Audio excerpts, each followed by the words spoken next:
Miss Horne, when did you first come to England? In 1947, and worked in Soho at the London Casino.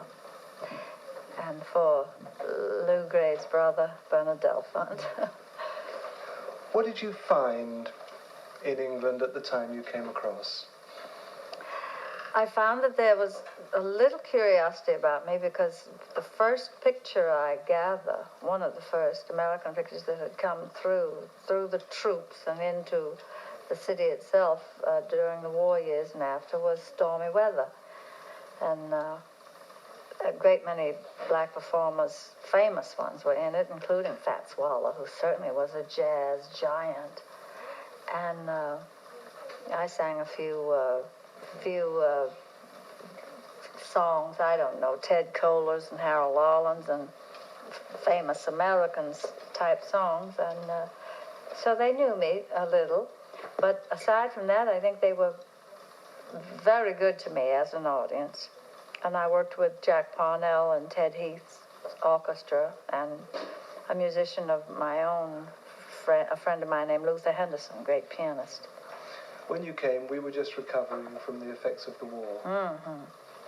And there was food rationing as well as clothing rationing, and the British people would bring me, from their coupons, they'd buy me handkerchiefs and soap and lovely eggs. They'd bring an egg in, and I thought that was, having never been, I had been, of course, raised during the time of the pre-Roosevelt Depression era and eaten from welfare food bags and so forth, but we had never had a great sharing of unselfishness with each other in America as you showed me in England. And that touched me greatly. How did you find the musical scene in Britain at the time? I used to hear from my husband Lenny, because I was always too tired to go out with him, that there were 2 or 3 underground great jazz clubs. And there wasn't a lot of exchange of records because up to at that time nobody could afford to bring in American jazz records, and I don't think the recording industry there had started back full force. Ted Heath's band was very famous and traveled around a lot, but I gather that it started during the war years when they entertained too. So the musicians who did congregate and get together were in murky little clubs downstairs somewhere. And the people were listening to records by Vera Lynn and the great girl singers, you know. As you came back in successive years, how did you see the scene change? It seemed rather on the same par as my own country. The big bands were still, in the early 50s, important. And Basie and Ellington came to Europe a lot. The individual performers like, well, Johnny Mathis and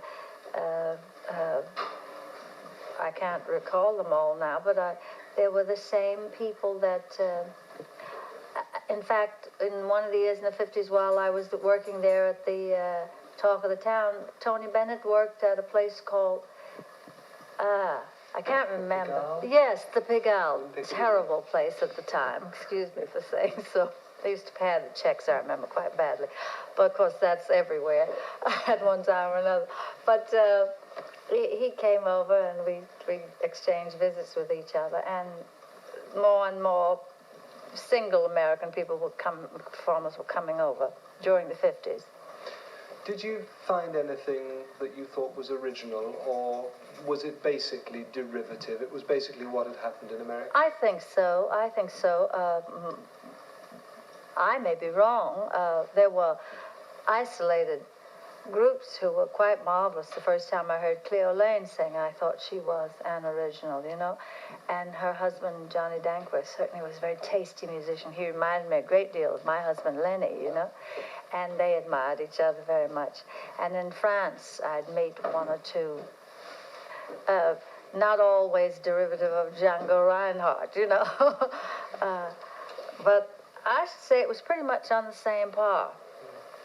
Were you conscious of a greater acceptance in Britain not just as an artist, but because of your colour, than you could enjoy in America? Yes, I found the privacy right a great thing that I had never had, and we married over there consequently for that reason. I married in Paris, but when I came to England, there was I felt a curiosity about me as a performer, not at all that I was going with a white man or that we were going to marry or anything. And I found that it was not perfect. I was with Chico Hamilton was with me, and the second time I came over, and another black musician, Joe Benjamin, and they were not always allowed to live in the places that we wanted to live in, but that was in our own country too, you see. And when I first worked in Las Vegas, I couldn't live in hotels. My children weren't allowed to go in the swimming pools, and I used to have it written in my contract. And there were isolated cases in small English towns that my musicians were not welcome. But since that was an occurrence in my own country, the fact that they, on the other hand, gave us a great deal of privacy as individuals made us happy to be there. Do you look back on the business of being able to play the Savoy but not stay there with amusement? Well, the Savoy was actually a lot classier than the first hotel I lived in. When I went there, I worked at first at the London Casino, and I lived in a hotel, which shall remain nameless, who allowed me to stay but didn't want my musicians. When I worked in the Savoy, they would permit my musicians to live there, but we couldn't afford it, you see. So that was the difference. Before you'd come to Britain in 1947, had your main career been in Hollywood immediately previous to that? Well, the only great time that I had thought it was my career was when I was at Cafe Society just before I went to Hollywood. And that's where I first heard Billie Holiday, who was singing around the corner at Nick's. That's where I first heard Nat Cole, who was singing around the corner at Nick's. That's where I heard Albert Ammons and Pete Johnson, who were playing boogie-woogie piano at Cafe Society. I heard great blues singers. I heard Josh White. I heard for the first time in my life the great black talent in my country. And I met then, of course, the white musicians. I met Artie Shaw and recorded one side with him. And I renewed an acquaintance with Duke Ellington, whom I'd known since I was 16. And Basie was a dear, dear friend. And that was my flowering into creative life, Cafe Society. And can we just stop there and go back to Cafe Society? Because I've not yet had anybody tell me about Cafe Society as distinct from the ballrooms and the hotel dance band. Well, it was absolutely unique. There was a man named Barney Josephson, a white man, who came up from Trenton. I think he had a shoe factory or something, and he was always what we call, in quotes, a liberal at the time when it was rather unchic to be. And he knew, for instance, I had worked as a chorus girl in a place called the Cotton Club in Harlem, but black people were not permitted to come and see us perform. And he admired great black talent, and he had wanted to hear them. And it would be very difficult and there was no place on Broadway that had, there were jazz clubs where the guys used to blow, but they were unspeakable places, and nobody enjoyed going there, and they were usually gangster-ridden or hoodlum run. And he said, I'm going to open a place where black and white people can come together and listen to fine music. Well, it was crazy. Nobody thought, So by the time I came to work for him, through John Hammond, who was a jazz buff, he heard me singing with Charlie Barnett, who took pity on me and gave me this job. And Barney hired me, and it had been open for quite a while. Hazel Scott had already become a star there. And I opened in the show with Teddy Wilson playing piano and J.C. Hurd on drums, and J.C. Higginbotham was playing, and Red Allen, and I'm really name-dropping some important people, you know, and they began to teach me how to sing. I didn't know a thing about it. So, and the audience was composed of fine people, black and white, and it was reasonable. And that's where I also met again Paul Robeson, whom I'd known when I was a little girl. And my grandmother helped get him a scholarship to Rutgers, and we renewed this kind of friendship. And Paul began to tell me about black entertainers and black singers. And white singers, you know, and Mildred Bailey, who was a great jazz singer and a white woman, who was a good friend of all the great musicians. She was good to me. And I grew up as a person and as a singer there.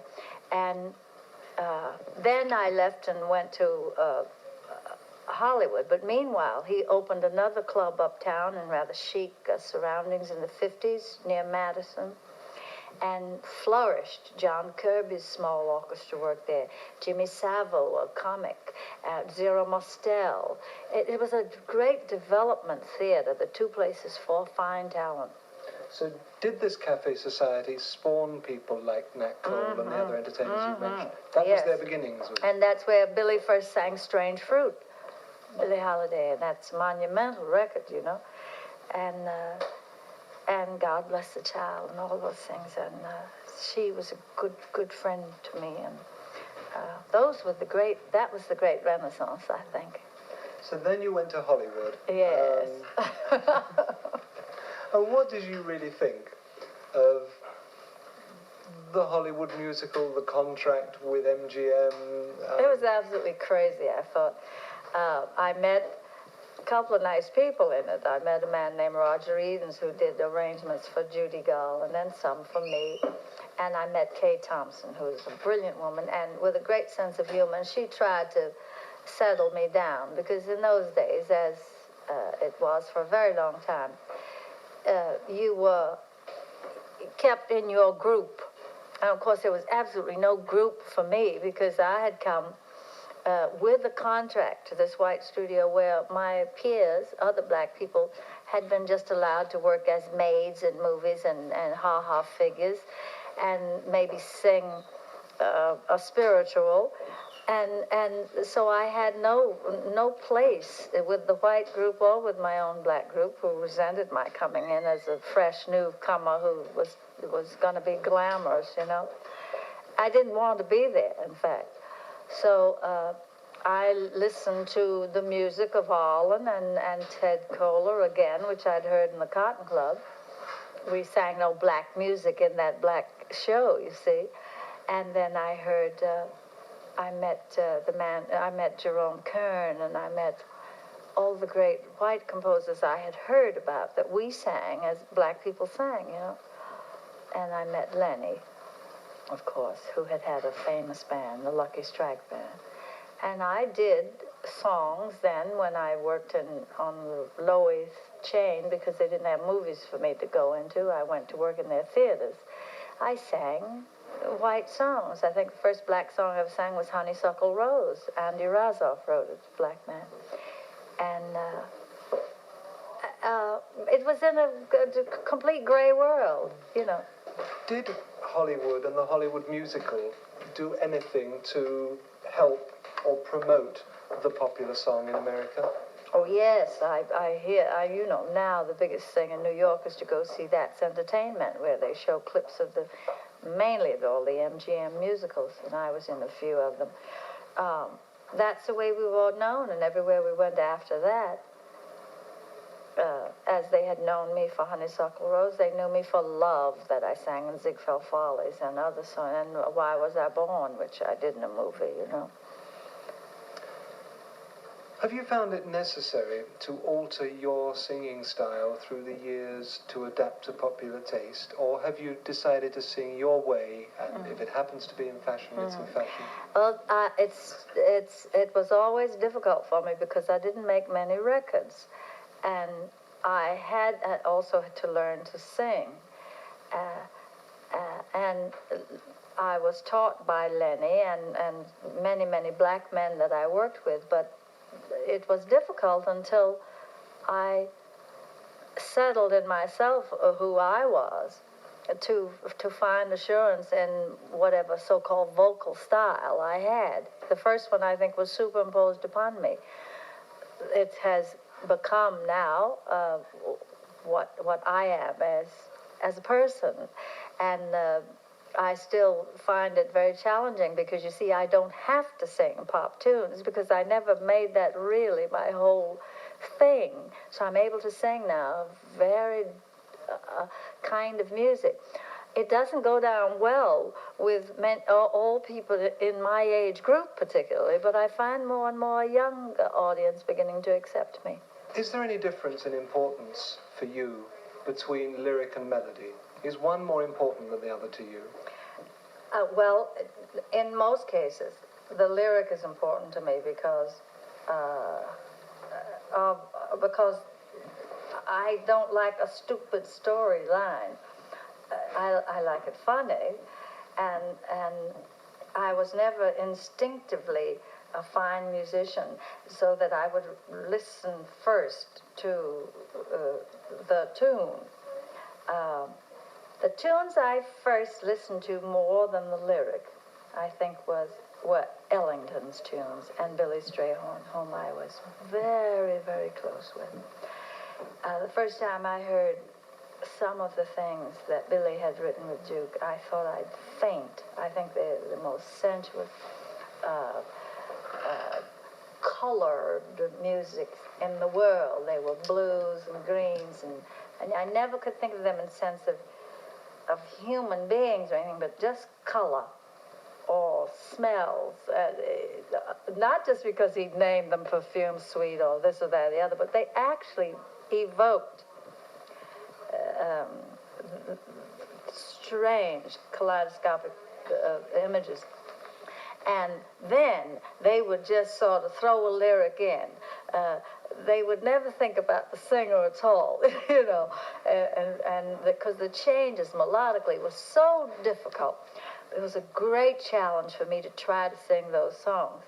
And people, I mean, the audience didn't always, you know, they'd recognize the tune, and then they'd hear a lyric with it, and it'd all be very strange, but it was very interesting for a performer to do.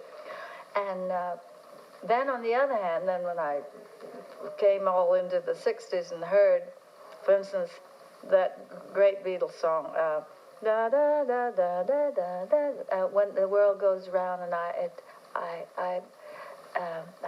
high. And you know the beautiful one they wrote about. Can you sing me more of it? And I'll play some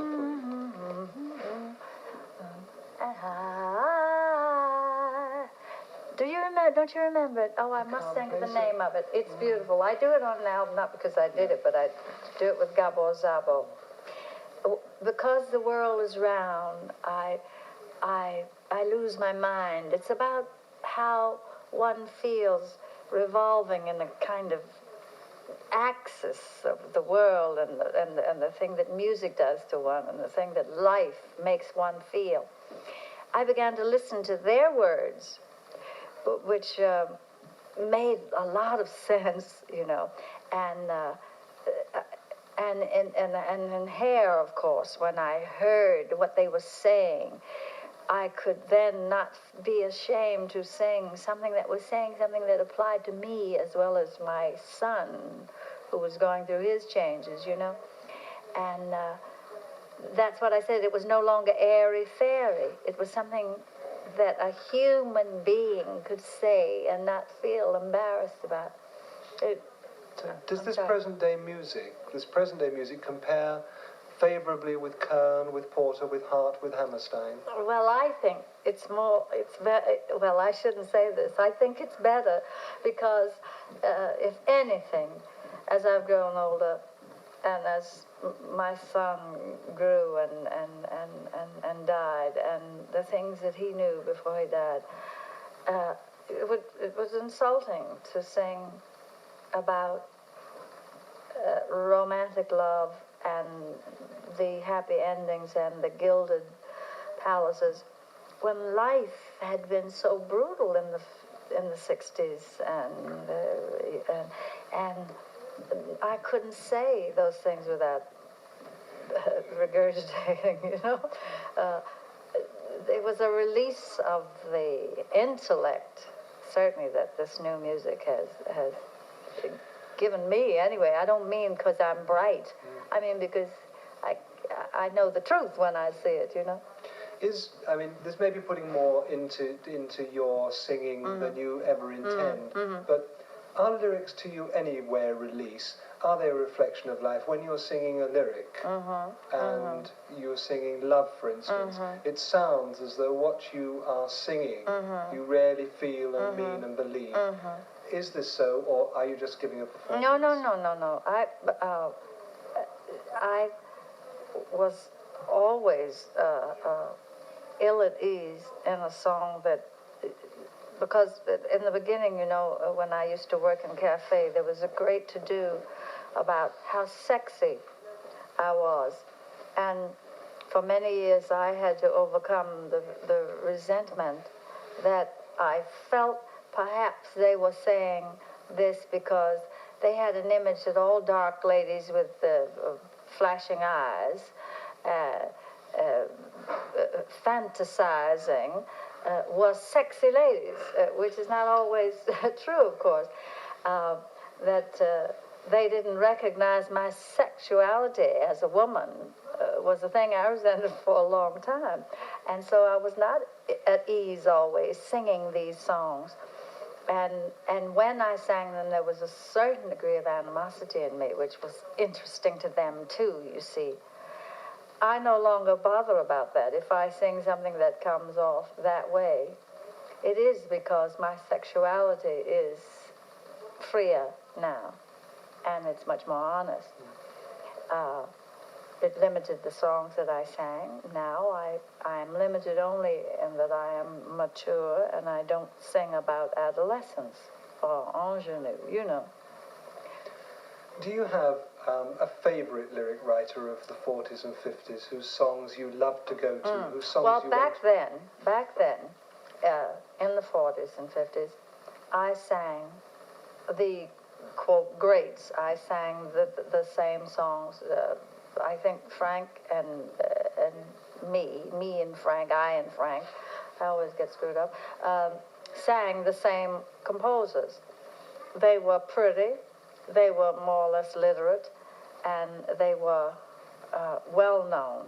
We sang more of the 40s composers in the 50s than we did the 50s composers, you see. And because there was a kind of slackening off then. A lot of stupid songs came along. So we stayed with those, you know, those giants. There was nothing new to sing until, I'm afraid, but mind you, that all this while, the singing was going on. Great jazz was still going on. Because, see, I knew Diz, and I knew Miles, and I met Coltrane, and I met My Life Listening was with Lenny, and we heard everybody in those years, and that is when we heard the musical change coming architecturally. There was no singing nonsense going on, but architecturally there was a whole thing going on with jazz and in jazz, and still the great blues singers were around underground singing. And but the popular song was in decline. Yes, exactly. Going back to no, first of all, just one last question on this particular thing. What do you think of the contemporary popular song?